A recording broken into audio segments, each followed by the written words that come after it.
The black fabric of my funeral dress felt like lead against my skin, still damp from the humid air of the cemetery. I had just watched the mahogany casket containing my father disappear into the earth, marking the end of a 5-year marathon of morphine doses, sleepless nights, and the slow, agonizing erosion of a man I once called a giant.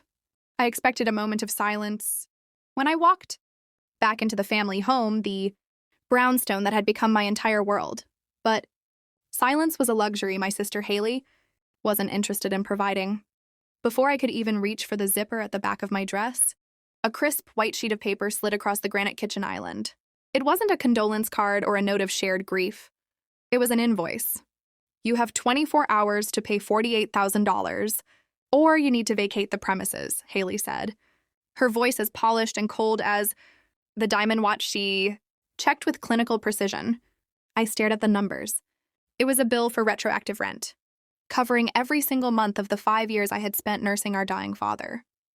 While she had been in Cabo or protecting her fragile spirit from the negative energy of a hospice environment, she had been calculating the market rate for my bedroom. She was charging me for the privilege of watching him die so she didn't have to. I'm listing the property on Monday, she continued, her eyes fixed on her phone as if I were nothing more than a line item on a balance sheet. The market is peaking, and I'm not letting your caretaker sentimentality cost me a commission. A younger version of me might have screamed. I might have reminded her that I had liquidated my own 401k and drained $80,000 of my personal savings to pay for the nurses and medication she refused to fund. I might have mentioned that while she was posting sunset photos on Instagram. I was changing adult diapers and learning how to adjust oxygen tanks in the dead of night. But I didn't scream. I didn't even argue. Haley saw a pushover, a grieving daughter whose spirit had been broken by the weight of a long-term illness.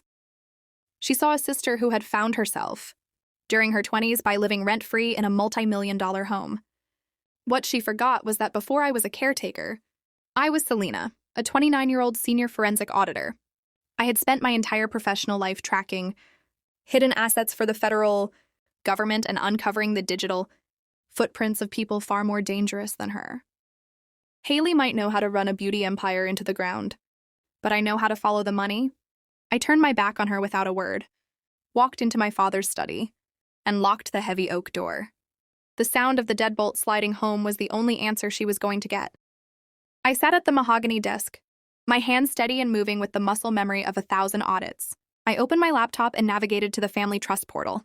I typed in the password my father had whispered to me 3 months ago, back when he could still speak clearly through the haze of medication. I wasn't surprised. Haley wasn't stupid. She had called the bank and reset the credentials the moment the coroner's van pulled away from the curb. She thought that was checkmate.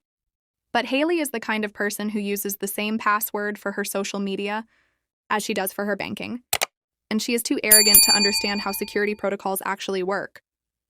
She had changed the password, but she wouldn't have known how to disable the two-factor authentication linked to a physical device. I needed that code. I needed the one device my father always kept near him, even in his final days. I scanned the desk, but it was bare. Then I remembered the noise I had heard in the hallway earlier, the sound of Haley tossing junk into a pile for the estate sale. I unlocked the door and slipped back into the corridor.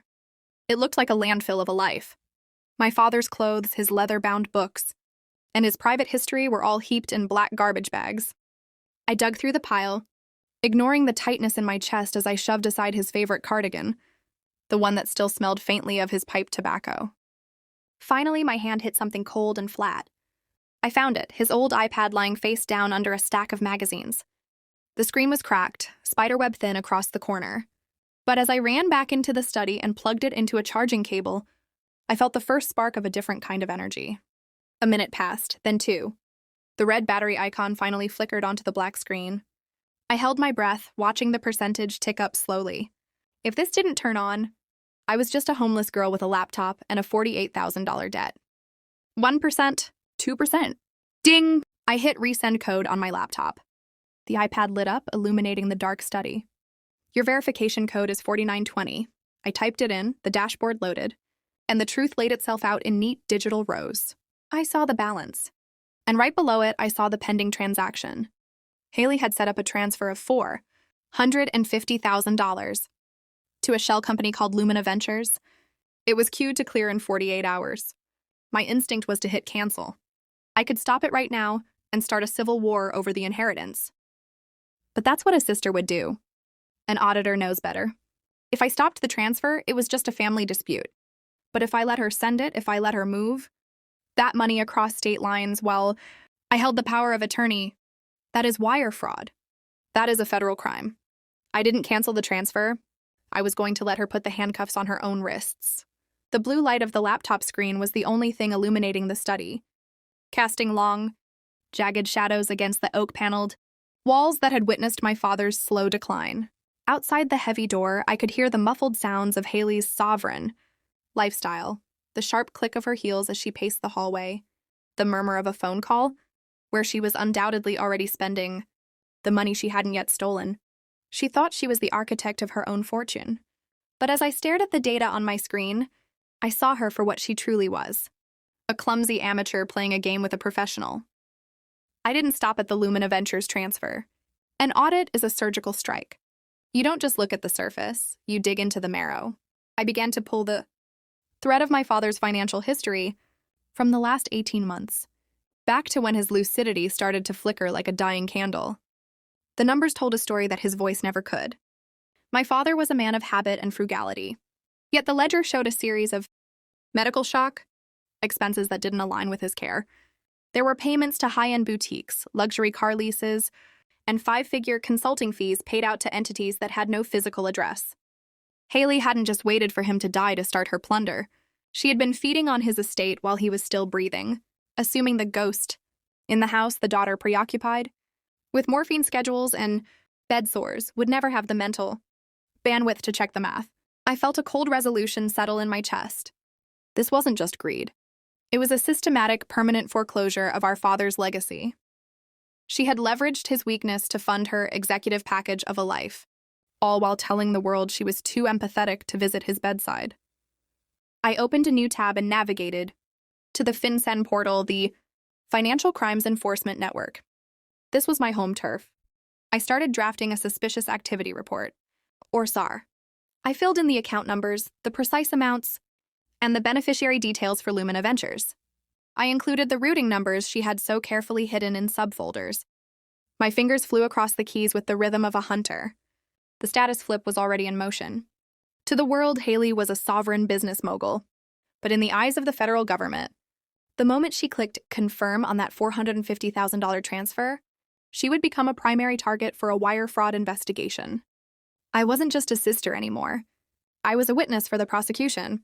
I paused, my mouse hovering over the save draft button. I looked at the iPad sitting on the desk. The battery was at 12%. I thought about the $48,000 invoice sitting on the kitchen island. She wanted to charge me for the 5 years I spent saving our father's dignity. She wanted to treat my love like a medical shock to her bank account. I didn't save the draft to the cloud where she might find it. I encrypted it on a localized drive and tucked it behind a firewall she couldn't dream of breaching. Then I began the second phase of the audit, the house. Haley had mentioned she was listing the property on Monday. But the brownstone wasn't hers to sell. Our father's will was a sovereign document, and I knew its contents better than anyone because I was the one who sat with the notary while he signed it. There was a clause, a specific ironclad resolution that stated the house could only be sold if both daughters agreed, or if one daughter had provided more than 75% of the end-of-life care expenses. Haley assumed because I was broke, I hadn't been paying. She didn't realize that every dime of my $80,000 had been meticulously tracked. I had receipts for every oxygen tank, every private nurse, and every specialized meal. I had a digital trail of her fragile spirit, excuses, texts, where she explicitly refused to pay for his heart medication because she needed to stay liquid for a product launch. The mirror paradox was staring her in the face, but she was too blinded by the glow of her own reflection to see it. She thought she was evicting a squatter, but she was actually trying to illegally sell a property she no longer had the legal right to control. I closed the laptop and leaned back in the chair. The room felt colder, the silence deeper. I could hear the city outside, the distant hum of traffic, the sirens of a world that didn't know the war happening in this study. I looked at the door. I knew that at 7 a.m. the movers would arrive. I knew that Haley would be standing in the foyer with her latte, pointing at my life like it was street garbage to be cleared away. Let her. Let her feel the sovereign power of her own arrogance. Every box she packed, every piece of furniture she moved, was just another piece of evidence in the audit of her life. I wasn't going to save her from herself. I was going to let her walk right into the trap she had built with her own hands. I closed my eyes for a few minutes of restless sleep. The verification code 4920 burned into my mind like a brand. The audit was complete. Now the execution would begin. The sun hadn't even fully cleared the horizon when the pounding started. It was a rhythmic, violent thudding against the heavy oak door of the study that vibrated through the floorboards and into my very bones. I didn't need to check the clock to know it was 7 a.m. Haley's surgical strike on my existence was beginning right on schedule. I opened the door to find the foyer, transformed into a construction site of cold efficiency. Haley was standing by the banister, draped in a silk robe that cost more than my father's monthly medication, sipping a latte with the detached air of a queen overseeing a colony. She was pointing a manicured finger at my life as if it were debris, clogging a pristine view. "Take the guest room first," she instructed the foreman of the moving crew, not even glancing in my direction. "Anything in cardboard boxes goes to the curb. Anything that looks valuable stays for the stagers." To her, I was just a medical shock to her. Timeline, a squatter who had overstayed her welcome the second our father's heart stopped beating. I watched as two men hauled out the narrow cot from the small room next to Dad's suite. It wasn't really a bedroom. It was a glorified storage closet I had moved into 5 years ago, so I could hear him if he coughed in the middle of the night. As I stripped the faded sheets, the underlying scent of the house hit me, not the lemon polish Haley's cleaning crew had used to mask the truth, but the metallic tang of oxygen, tanks, and the lingering antiseptic of a 5-year battle. This smell was my sovereign reality, while Haley's reality was a social mask of staged furniture and curb appeal. I walked past her carrying the single box that contained the remnants of my life in that house. She wrinkled her nose, stepping back as if my grief, or perhaps my lack of a designer, wardrobe was a contagious disease. "Make sure you leave the keys on the counter, Selena," she said, her eyes already back on her phone. "And please don't make a scene. The neighbors are watching, and I have a reputation to maintain." I stopped and really looked at her. I realized then that she didn't see a sister. She saw a balance sheet liability. She thought she was winning because she held the deed. She didn't know I was walking out with the one executive package she couldn't buy, the digital evidence of her fraud. But before I left, I needed one thing. I walked into the living room for a final look at the fireplace mantel. That was where the urn sat, a simple, brushed brass vessel Dad had picked out himself. He had joked that he didn't want to be showy in the afterlife, just close to the books he loved. It was the only item I had explicitly asked for in the settlement emails. The mantel was bare. A generic abstract painting hung where his portrait used to be, and a soulless vase of white lilies stood in the center. I found Haley in the sunroom, directing a staging assistant on the proper angle for a throw pillow. "Haley," I said, my voice reaching a level of resolution that finally made her turn around. "Where is the urn?" She waved a hand vaguely toward the street, her expression one of mild annoyance. "I had to clear the surfaces, Selena. The realtor said personal items make it harder for buyers to visualize themselves here. It's Psychology 101. I asked where our father is," I said, stepping closer. "It was morbid," she hissed, smoothing her silk blouse. "A heavy metal pot full of ash sitting in the focal point of the room? It didn't fit the aesthetic. It was clutter." "Clutter?" The word felt like a medical shock in my throat. "Yes, clutter. So I got rid of it," she said, pointing a manicured finger toward the large bay window. I looked out just in time to see the city sanitation truck rumbling away from the curb. The mechanical whine of the compactor echoed through the glass, a grinding, crushing sound that felt like it was pulverizing my own heart. I watched the truck turn the corner, carrying away the man who had co-signed her first business loan and the man whose hand I had held until his very last breath. A permanent foreclosure occurred in my mind at that moment. Up until now, I had been operating on a sense of legal justice. I wanted to stop her from stealing. But as I watched that truck disappear, the goalpost shifted. This wasn't a civil disagreement anymore. This was a war for dignity. Haley thought that by throwing away his ashes, she had erased him. She thought that by kicking me out, she had erased me. She didn't realize she had just removed the only thing holding me back from her total destruction. "Goodbye, Haley," I said, my voice a sovereign promise. She didn't answer. She was too busy adjusting the lighting for a house she no longer truly owned. The financial district was a forest of steel and glass, a sovereign landscape where fortunes were made, and lives were dismantled with the stroke of a pen. I arrived 40 minutes early for the meeting at Vanguard Law, my heels clicking a sharp, rhythmic resolution against the pavement. I was wearing my only good suit, a navy blue, number reserved for federal audits, and my laptop bag felt like a shield slung over my shoulder. I wasn't going into this meeting as a grieving daughter. I was going in as a professional who knew exactly where the bodies and the money were buried. I turned the corner toward the law firm, rehearsing the coming confrontation in my head, when I saw the first medical shock of the morning. A construction crew had left a trench open in the middle of the sidewalk, poorly secured by a few orange cones and a flimsy plywood ramp. An elderly man in a wheelchair was stuck. One of his wheels had slipped off the plywood, sinking deep into a pool of thick, wet clay. What happened next was a study in the mirror paradox of our society. Men in $3,000 suits stepped around the scene like the man was a traffic cone, their eyes fixed on their phones, terrified that acknowledging his existence might cost them 30 seconds of their executive package day.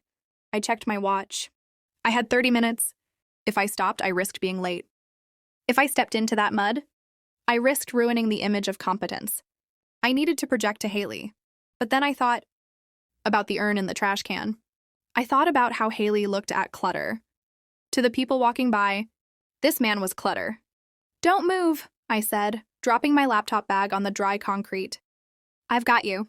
The mud sucked at my heels immediately, coating the expensive leather in thick gray sludge. I didn't care. I grabbed the metal frame of the wheelchair and heaved. "You're ruining your shoes, miss," the man said, his voice raspy but his eyes sharp and intelligent. "You look like you're heading somewhere important." "I am," I grunted, my muscles straining against the suction of the clay. "But shoes are depreciating assets. People aren't." With one final sovereign pull, the wheel dislodged, and I guided him back onto the plywood and up to the safe sidewalk. I grabbed a tissue from my purse and tried to wipe the worst of the filth from my hands, but the damage was done. My suit was splattered, and I looked like I had just come from a war zone, which in a way I had. The man watched me, studying my face with an intensity that felt strangely familiar, the way a judge looks at a defendant. "Thank you," he said, adjusting his own suit jacket, which remained immaculate. "Most people calculate the cost of the interruption and decide it's not worth the return on investment. I know people like that," I said, picking up my bag. "I'm related to one." He glanced at the steel tower of Vanguard Law, then at the audit folder tucked under my arm. "You're going to Vanguard? To see Mark?" I froze. "How did you know?" His expression hardened, the frailty vanishing to reveal a core of steel. "Because Mark is the kind of lawyer who thrives on chaos. And you look like someone walking into a war zone." "My name is Louis. I have a history with that firm." I hesitated. I was already 10 minutes behind my schedule. "I have to go, Louis. My sister is waiting to strip me of my inheritance." "Then let me come with you," he said quietly. I blinked. "What?" "I'm not just an old man stuck in the mud," he said, his voice taking on a sovereign weight. "I'm the chair of the State Bar Disciplinary Board. I've been building a file on Mark for 6 months. Good people see the rot, but they don't intervene because it's not their problem. I'm done being silent. If you're walking into a room with Mark, you need a witness." I looked at this man, mud on his wheels, fire in his eyes, and I realized this wasn't a coincidence. This was ammunition.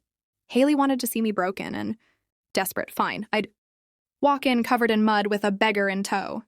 I'd feed her arrogance until she choked on it. "Okay," I said, a dark resolution taking hold. "Let's go." We entered the Vanguard Law conference room, a sterile glass box in the clouds. Haley and Mark were already there, looking flawless and sovereign. They stared at my mud-streaked shoes, then at Louis in his wheelchair, his suit still marked with clay. "You smell awful," Haley said, waving a hand in front of her face as if I were street garbage. "And who is this? Did you pick up a stray on the way here?" "He's a witness," I said softly, my voice trembling, not with fear, but with the effort of holding back the status flip that was about to occur. "I didn't want to come alone." Mark smirked, leaning back in his leather chair. "Fine, put him in the corner. Let's get this over with." I shrank into my seat, playing the part of the beaten sister, while Louis sat silently in the corner, a permanent foreclosure waiting to happen. The conference room felt like a vacuum, the air thin and sterile as Mark slid a single sheet of paper across the polished marble table. It was a waiver, $5,000 in exchange, for me giving up any and all future claims to our father's estate. To Haley, this was the final surgical strike that would remove me from her life forever. "Sign it, Selena," Haley snapped, her voice dripping with sovereign impatience. "You're broke, you're covered in mud, and you're making a scene with your guest. Take the money and go back to whatever hole you crawled out of." I let my hands tremble as I touched the paper, leaning into the role of the defeated ghost. "What about Dad? The doctor said he could have recovered if we had tried the new treatment." "Why did you sign the DNR order so quickly?"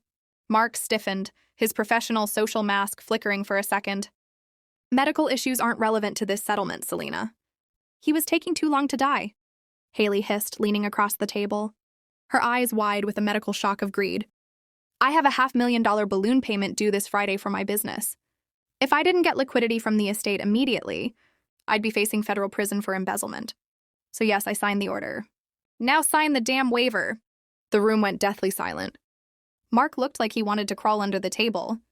My phone, sitting face up on the table, blinked red. I had been recording every word. "I can't sign it," I said, my voice suddenly losing its tremor and gaining a cold, hard resolution. "Why not?" Haley screamed. "Because I don't deal with murderers," I said, tapping the screen of my phone. Her own voice echoed back through the room. "He was taking too long to die. I needed the liquidity." Mark bolted upright, his executive package of confidence shattered. "I wasn't party to that statement. I'm here for a civil estate settlement only." Haley laughed, a manic sound that signaled a total resolution failure. "You think that matters? I'll be on a non-extradition island before anyone hears that tape." She spun her laptop around, her face lit with the glow of her perceived victory. "I didn't sell the brownstone. I leveraged it for a hard money loan. They just wired me $1.8 million an hour ago. The house is theirs now unless you can cough up $2 million. I'm sending the funds to my offshore account right now." "Go ahead," I said, leaning back and crossing my arms. She hit confirm transfer with a triumphant flourish. The screen flashed a violent, pulsing red. She froze. "Why is it declining?" "That's not a decline, Haley," I said, opening my own laptop to the FinCEN portal I had prepared 2 nights ago. "That's an administrative lock. I filed a suspicious activity report 72 hours ago. The feds were just waiting for a trigger. Wiring estate proceeds to an offshore shell company while under a contested power of attorney? That's money laundering. You just confirmed it for the FBI in real time." Her phone clattered onto the marble floor. Louis, the beggar from the trench, rolled forward from the corner, his presence carrying a sovereign weight that pinned Mark to his chair. "Mark," Louis said, his voice a gavel strike, "you can explain to the State Bar Disciplinary Board why you facilitated a fraudulent loan on a contested estate." Mark turned ashen. "Chairman Louis, I didn't know about the DNR. I'll testify. I want immunity." The door to the conference room slid open, and 3 agents entered. As the metal cuffs clicked around Haley's wrists, the same wrists that had worn a diamond watch, while she charged me for our father's death, she screamed that I had ruined everything. The status flip was final. 3 weeks later, the fraudulent loan was voided, and the brownstone was returned to the trust and then to me. But the house wasn't the victory. I had spent days tracking the city's sanitation intake lines, refusing to accept the permanent foreclosure of my father's memory. I found it, the brass urn, scratched and covered in debris, but sealed tight. I placed it back on the mantel in the study. I sat in my father's mahogany chair, the house finally smelling like dust and lemon oil instead of fear. I didn't have a beauty empire or an offshore account. I just had my home, my dignity, and the knowledge that the debt had finally been paid in full.